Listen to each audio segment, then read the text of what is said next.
ডিআইয়ের কি অধিকার আছে এটা করার? মমতা ব্যানার্জি সব চেলা হয়ে গেছে নাকি? উনি ডাক্তারদের একবার ট্রান্সফার করে দেন গায়ের জোরে, আবার পিছিয়ে আসেন। আমরা জানি কলেজ স্কয়ারে জমায়েত করা চলবে না বলে ওনারাই ফরমান জারি করেছিলেন, কেউ মেনেছে? এই সরকার এরকম করে কেন, যেটা মানুষের ইচ্ছার বিরুদ্ধে, গণতন্ত্রের বিরুদ্ধে? আর অফিসারদেরকে, এখন সরকারি অফিসার, পুলিশ অফিসার, শিক্ষা দপ্তরের অফিসারদেরকে এই ধরনের জঘন্য কাজ করিয়ে তাদের ইমেজ খারাপ করছে।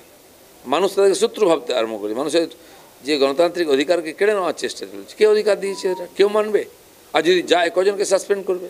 ডাক্তারদের করতে পেরেছে?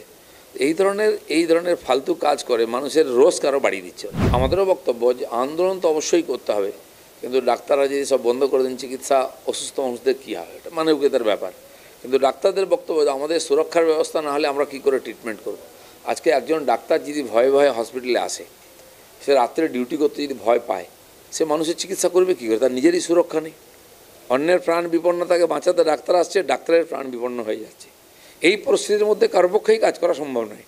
তো সেই জন্য আগে সরকারের সমস্ত ডাক্তারদের সুরক্ষার ব্যবস্থা হোক, আর নিশ্চয়ই ওরা কাজ করবে। আমরা তো বললাম সিকিউরিটি মাস্ট, সিকিউরিটি ফার্স্ট, আর ট্রিটমেন্ট মাস্ট, এই দুটোই হওয়া উচিত। পুলিশকেও বাঁচানো যাবে না, ডাক্তারকেও বাঁচানো যাবে না, প্রিন্সিপালকেও। কিন্তু মমতা ব্যানার্জি রাস্তায় হেঁটেছেন প্রথম থেকে, অন্যায় করবেন আর সেটাকে চাপা দেবেন, অনেকবার বেঁচে গেছেন উনি। আর এটাই আমাদের পশ্চিমবাংলায় হতাশার কারণ। আজকে সাধারণ মানুষ, খেলাপ্রেমী, শিক্ষাপ্রেমী, শিক্ষক, ডাক্তার, লয়ার, শিক্ষার্থী যারা রাস্তায় বেরিয়েছেন, কারণটা ওটাই। এত পঞ্জীভূত ক্ষোভ, এত ঘটনা হয়েছে চোখের সামনে, তাকে দেখেছেন গ্রামে গঞ্জে পাড়ায়, কেউ শাস্তি পায়নি। আর সেই তারা অপরাধীরা বারবার অপরাধ করছে। তো সেই জন্য আজকে তারা সমস্ত বাঁধ ভেঙে দিয়েছেন, রাস্তায় বেরিয়ে গেছেন। নাহলে একটা ঘটনাকে নিয়ে এত জনবিস্ফোরণ হতে পারে না। তো সেই জন্য বারবার যে সত্যকে চাপা দেওয়ার চেষ্টা চলছে, অপরাধীদের বাঁচানোর চেষ্টা চলছে, এটা মানুষ ভালোভাবে নিচ্ছে না। এখনও মমতা ব্যানার্জি সে রাস্তায় হাঁটছেন, কিন্তু ওটাই ওনার পতনের কারণ হবে। দেখুন, তারা যে অপরাধ করছেন তার থেকে বাঁচার চেষ্টা করছেন, মানুষের দৃষ্টিকে বেরোবার চেষ্টা করছেন। আজকে মমতা ব্যানার্জি ফাস্ট ট্র্যাকের কথা, ফাস্ট ট্র্যাক কোর্টেতে চাইছেন, তাদের বিচার হোক।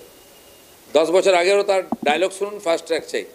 উনি কেন ফাস্ট ট্র্যাক চাইছেন? উনি কেন এটা বলতে পারছেন না আমরা অপরাধ হতে দেবো না, অপরাধ কমাবো? অপরাধ কমবে না, আর কোর্টের ঘাড়ে গিয়ে পড়বে। অপরাধ হয়ে গেলে তাকে সাজা দেওয়া হবে। সাজা দেওয়ার প্রশ্ন আসছে কেন? জাস্টিস তখনই হবে যদি অপরাধ হয়। আমরা চাই অপরাধী করার সুযোগ না পাক, অপরাধীর মনে ভয় থাক। সরকারের দায়িত্ব সেটা। মমতা ব্যানার্জি পুলিশ মন্ত্রী, তার দায়িত্ব নেওয়া উচিত যাতে এই ধরনের জঘন্য অপরাধ না হয়। আর অপরাধও হতে থাকবে, আর বিচারও হতে থাকবে। কোটি কোটি কেস জমে আছে আদালতেতে, তো তাহলে বিচার বিলম্বিত হবে। দিল্লিতে এই ধরনের যখন ঘটনা ঘটেছিল, নির্ভয়া কাণ্ড, 7 বছর লেগেছিল ফাঁসির সাজা দিতে।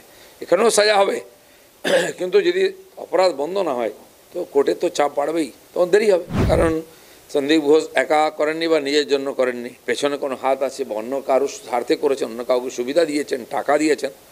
যে বিভিন্ন ভয়েস রেকর্ডিং দেখুন মোবাইলের সব এসেছে বাইরে, ভাইরাল হয়েছে। তাতে বক্তব্য কি যে ওখানে সেই তাকে রেজিস্ট্রেশন হওয়া, তার নম্বর দেওয়া, তাকে পাস করানো, তার নম্বর বাড়ানো ইত্যাদি সব কিছুতে টাকা নেওয়া হতো। আর তার ওষুধ পাচার থেকে ড্রাগ পাচার, মহিলা ঘটিত ঘটনা, যত অপকর্মের কেন্দ্র ছিল আরজিকর। অন্যান্য হসপিটালে হয়তো হচ্ছে, বাইরে আসছে না। ইউনিভার্সিটি আর মেডিকেল কলেজগুলো, যেখান থেকে আমাদের ভবিষ্যৎ প্রজন্ম বেরিয়ে আসবে, সেখানে যদি এরকম একটা পরিবেশ থাকে, অপবিত্র পরিবেশ, তাহলে কী করে আমরা ভবিষ্যতে ভালো সিটিজেন আশা করব, ভালো ডাক্তার, ভালো প্রফেসর, ভালো শিক্ষার্থী কী করে আশা করব? আর এটা মমতা ব্যানার্জি বছরের পর বছর চলতে দিয়েছে। দেখুন আপনারা, গত 15 দিন ধরে যে ঘটনা ঘটে চলেছে, এটাই দেখানো হচ্ছে। প্রথম ধমকানো হচ্ছিল, চমকানো হচ্ছিল, মানুষ ভয় কাটছে না, কারণ রাজনৈতিক পার্টিগুলো এর সঙ্গে যুক্ত হয়ে গেছে। সাধারণ মানুষ বেরিয়ে এসছেন ভয়ভীতি কেটে, কারণ তাদের ছেলে মেয়েদের ভবিষ্যৎ, নিজেদের ভবিষ্যৎ নিয়ে চিন্তিত তারা আজকে। আজ যদি চাপ না থাকতো, পুলিশরাও রাস্তায় নেমে যেত, আর আজ হোক কাল হোক নামবেন তারা। তো সেই জন্য মমতা ব্যানার্জি এতদিন যেটা করে এসছেন, ভয় দেখিয়ে, চক্রান্ত করে, বিভ্রান্ত করে, সব চাপা দিয়ে আর অপরাধীদের বাঁচিয়ে নেবেন, দিয়ে নিজে বেঁচে যাবেন, আমার মনে হয় এটা হবে না। আর এটা সমাপ্তি হবে সরকারের বিসর্জনের মাধ্যমে।